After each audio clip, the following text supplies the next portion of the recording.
Chapter 41, The Aviator. 2002-ish, West Hollywood, California. I'm at a regular client's production company for a few hours doing some IT work. I knew these guys for 3 years and they had yet to produce anything. The CEO, who we'll call Judas, was the type of guy you get used to seeing around here. An East Coast trust fund kid with a prep school shag cut and clothes to match, went to film school, didn't have to work. He had great taste in material, but for whatever the reason, was never able to get anything going. He had one of those personalities that unintentionally seemed to offend people. I was familiar with 3 books that they were rights holders to, all great, all deserving of films, but all period pieces, which are costly to make. Me, to the 2 partners, what is your guys' deal? These are all great stories. Why can't you get any of them made? Judas, irritated. Dude, stay in your lane. You have no idea how difficult it is to get a film made. Me. Let me ask you this. Is attaching a big bankable star enough to get a movie made? Judas. Well, usually, yeah. Me. If I can attach an A-lister to any of these, will you give me second position producer? I'm not getting fucked like I did on Malkovich. Judas, rolling his eyes. Yeah, deal. The first book I read of his was Howard Hughes' The Untold Story by Peter Brown and Pat Broski.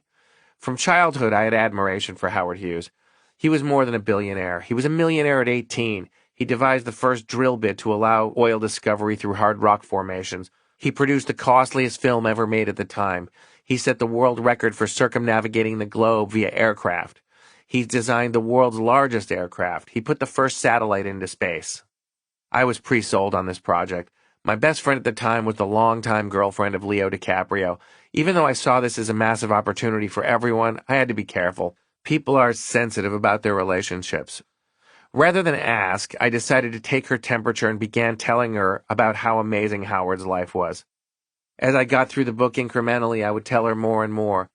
She in turn began to tell Leo. He too became fascinated. It was time to make a move. I had Leo's phone number but had never used it. I was on Sunset Boulevard driving east through Beverly Hills. I called my then friend Judas and told him that I thought that there was a chance I could get this done with Leo.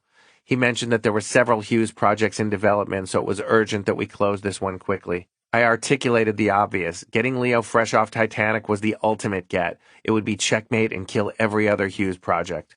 As we continued to discuss strategy, I saw out my windshield on the western-facing billboard of the 9000 Sunset Building an ad for The People vs. Larry Flynt. I thought of a fib that ended up actually being true. Now, the second act of this story is via Judas, some of which contradicts some of the various records out there. The truth is likely somewhere in between. Me. Here's what we're doing. We're telling Leo he has to commit now or it's going to Edward Norton and Milos Forman, the co-star and director of Flint. Evidently, Leo waffled a bit early in the conversation. Yeah, call my manager Rick Yorn.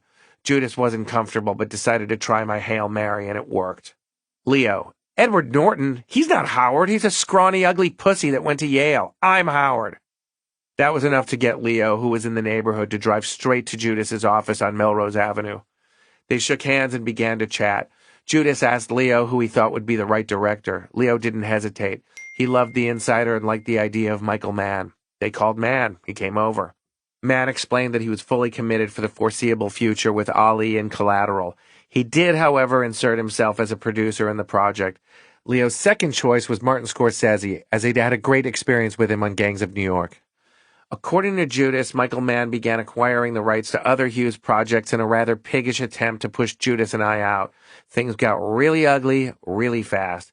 What the producers didn't anticipate was the level of wealth Judas and his family possessed and could weather big litigation. I had no such ability. Judas wasn't doing himself any favors either. He began sending a constant barrage of hectoring and harassive, quote, creative, unquote, emails to Mann, Scorsese, et al. I was trying to control this loose cannon. Me. What the fuck are you doing? Martin Scorsese and Michael Mann do not need your notes or help on the script. They've done this before. Back the fuck off. You got a massive film greenlit. This is the time to focus and get your other projects off the ground. Judas. No, Scott, they're ruining it. Me. You're putting a gun in your mouth and assholing yourself out of this project and the film business. As I predicted, they stopped responding to him and he was banned from set.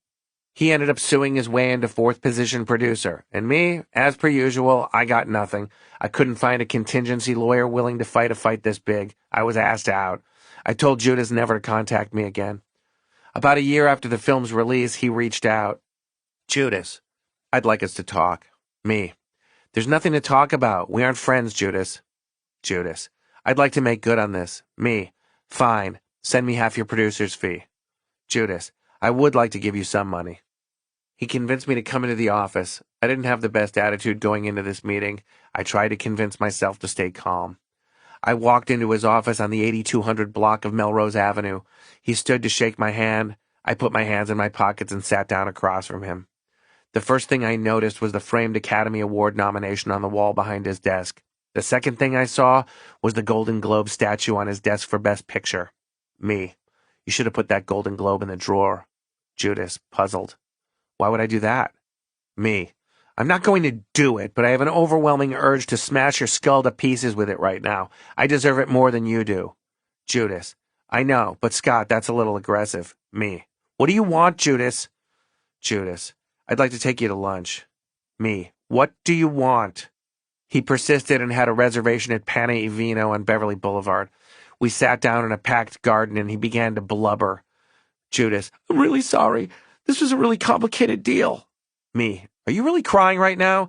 Do you really think this is a speeding ticket and you're the girl? Be a man. Stop crying. Have some dignity. Judas. There's a lot you don't know. They fucked me, Scott. There was nothing I could do. There's a lot to discuss. There are a lot of questions. Me. Questions? There's only one question here, Judas. Would the Aviator have been made without Scott Nathan? Yes or no? Judas begins crying again. No. Me. People are staring. If you don't stop crying, I'm leaving. Do you have a check for me or not? Judas. Yes, I'll write you one back at the office. We get through lunch and go back to his office. He tells me he's giving me $10,000 as a finder's fee. I tell him I know what his producer's fee is, and this is an outrageously low offer. Then he tells me he'll have to pay me in installments of $1,000 a month for 10 months. I was in no position to negotiate, so I took it. He never asked me to sign anything, but here we are. Months later, he called me. Judas, so I still feel bad. The balls on this guy. Me, good, you should. I have a new documentary coming out, and I've given you an associate producer credit on it. Me. Are you kidding me? I don't want it. I don't know anything about this movie. I hate fake credits. I had nothing to do with it. Take my name off. Judas. It's too late. Everything's been printed. I hung up. It's my sole producing credit on IMDb. Pretty sure no one ever saw the movie.